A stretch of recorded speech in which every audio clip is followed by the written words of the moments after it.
Pivo festivalini tashkillashtirganlar jazolandi. Jorj Orwellni 1984 degan mashhur kitobi bor. O'sha kitobda muhabbat vazirligi bo'ladi. Vazirlikning nomi muhabbat, lekin u doim sevgi muhabbatga qarshi kurashadi. Shavkat Mirziyoyevning Yangi O'zbekistonni ham mana shu kitobdagi voqeliklarga o'xshataman. Prezidentning diniy masalalar bo'yicha maslahatchisi bor, Ruslanbek Davletov degan. O'zi diniy maslahatchi, lekin qachon qaramang O'zbekistonda mana shu dinga qarshi harakatlarning ortidan doim shuni nomi chiqib kelaveradi. Hali yurtdoshlarimiz soqolini oladigan reydlarni tashkil qiladi, hali bolalarni masjiddan to'sadi. Mana endi e'tiqodimizga, axloqimizga, xalqimizning tarbiyasiga va mana qonunlarimizga zid bo'lgan pivo festivalining ham bosh sababchisi shu qilib ko'rsatilyapti. Avtoritar rejim bizga mana aybdor, mana xalqning nafratini qo'zg'aydigan pivo festivalini tashkil qilgan xoin deb Ruslanbek Davletovni ko'rsatyapti. Aslida voqelik umuman boshqacha.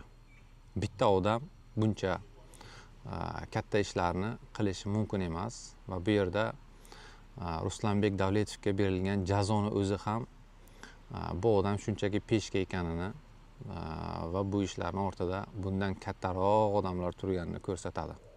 Misol uchun pivo festivali na xalqimizni o'sha axloqiga, na tarbiyasiga, na e'tiqodiga zid bo'lib qolmasdan, hatto qonunlarimizga, konstitutsiyamizga ham zid edi.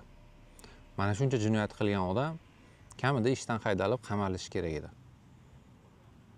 Lekin unga oddiygina hayfsan berishdi va uni bitta qo'l ostidagi yugurdagi ishdan bo'shaldi. Bunaqalarni biz Yangi O'zbekistonda juda ko'p ko'rganmiz. Tez orada yana xalqimiz unutuvchan unutadi va Ruslanbek Davletovni mavqei yanada oshadi. Mana u ishdan haydalgan yugurdagini ham boshqa joyga, yaxshiroq joyga ishga o'tkazishadi. Bo'ldi, shu bilan hammasi tinchib ketadi. Bizdan yashirayotganlari bu festivalni haqiqiy tashkilotchilari kim?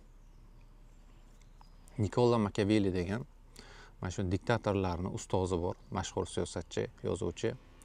Uni mana shu diktatorlar uchun yozgan qo'llanma asari bu Hukmdor degan asari mavjud. Va mana shu Hukmdorda Machiavelli hukmdorlarga shunday maslahat beradi. Yomon ishlarni deydi, ya'ni xalqqa qarshi bo'lgan ishlarni hech qachon o'zingiz qilmang. Uni boshqalarning qo'li bilan qiling. Ya'ni Ruslanbek Davletovga o'xshagan qo'l ostidagilarning qo'li bilan qiling. Shunda xalqning nafrati sizga emas, unga yo'naladi. Va siz uni keyin mana shu ishlarni tashkilotchisi deb ko'rsatib jazolang. Bu ish ortidan hukmdorlar ham o'zini maqsadini amalga oshiradi, ham xalqni oldida obro'yi oshadi. Mana prezidentimiz mana shu festivalni tashkil qilganlarni jazoladi deb xalq olqishlaydi. Agar hozir e'tibor beradigan bo'lsak, Ruslanbek Davletovni prezident administratsiyasi rahbari, ya'ni Saida Mirziyoyeva jazoladi. Va pivo festivalining ham ortida aynan Saida Mirziyoyevani o'zi turibdi. Pivo festivallari, ko'pik festivallari va yaqinda hali sekin-sekin o'tiladi gey paradlar, bular hammasi Saida Mirziyoyevani tashqi siyosiy maydonda mavqeini oshirish, uni kelgusida o'sha prezidentlikka olib kelish maqsadida qilinyapti. Ya'ni tashqaridagi siyosatchilar bilan kelishilgan, ular Saida Mirziyoyevani qo'llashadi, evaziga ularning g'oyalari O'zbekistonga kiritiladi.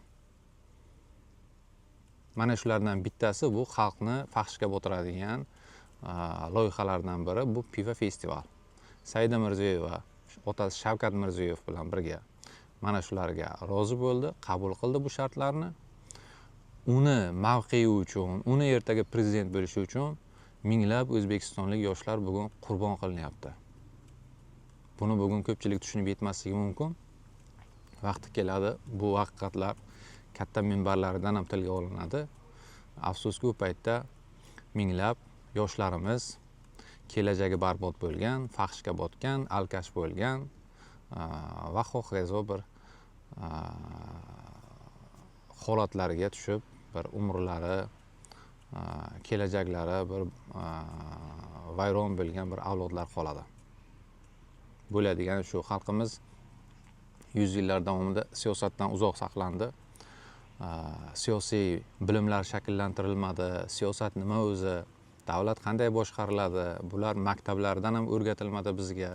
Mana shu siyosiy savodxonligi yaxshi bo'lmagani uchun ham davlat tepasida o'rnashib olgan mana bu elita xalqni istagancha laqallatyapti, istagancha o'zini yo'liga o'ynatyapti. Mana bu ishni ortidan bugun Saida Mirziyoyeva ham tashqarini talabini bajardi. Pivo festivallari, ko'pik festivallarini qilib berdi. Va bunda xalqning nafrati kuchayganini ko'rib, asosiy aybdor qilib Ruslanbek Davletovni ko'rsatdi-da, yana o'zidan qahramon yasayapti. Endi bilmaydigan soddavo mana Saida Mirziyoyeva jazoladi deb uni ko'klarga ko'tarishni boshlayapti. Xalqimizdan men so'ragan bo'lardim, mana bunaqa siyosiy fitnalarga, siyosiy o'yinlarga aldanmaslikni va haqiqatni oxirigacha talab qilishni.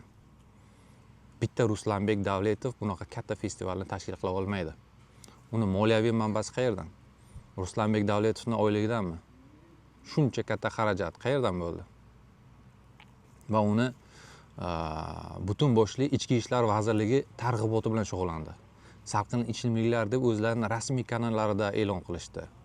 Xavfsizlikni ta'minlaymiz deyishdi, lekin butun bir Ichki ishlar vazirligining mediasi o'sha yerda targ'iboti bilan shug'ullandi. Nima uchun? Bitta Ruslanbek Davletov uchunmi? Yo bo'lmasa butun boshli saroy mullalari, butun boshli saroy blogerlari jim turdi. Shu mavzuda gapirmadi. Ruslanbek Davletovdan qo'rqqani uchunmi? Yo'q. Bu odam bitta kichkina bir amaldor bo'lsin. Nimasidan qo'rqishadi? Aslida voqelik umuman boshqacha va buni ortida Ruslanbek Davletov emas, prezident Shavkat Mirziyoyev va uning prezidentlikka tayyorlanadigan qizi Saida Mirziyoyevalar bo'ladi. Mana shu haqiqatlarni men bugun yurtdoshlarimga yetkazdim. Tafakkur qiling, siyosatga qiziqing, siyosiy bilimlaringizni oshiring va mana bu avtoritar rejimni fitnalariga aldanib, siyosiy o'yinlarni qurboniga aylanmang. Bugun bizga fahshni, har qanaqa yot qadriyatlarni, har qanaqa buzuqliklarni jamiyatimizga olib kirayotganlar bu eng tepadagilar bo'ladi. Mana shuni bilishimiz va mana eng tepadagilardan hisob so'rashimiz shart. Javobgar prezident va uning qizi. Pastdagi qanaqadir bir kichkina amaldorlar emas.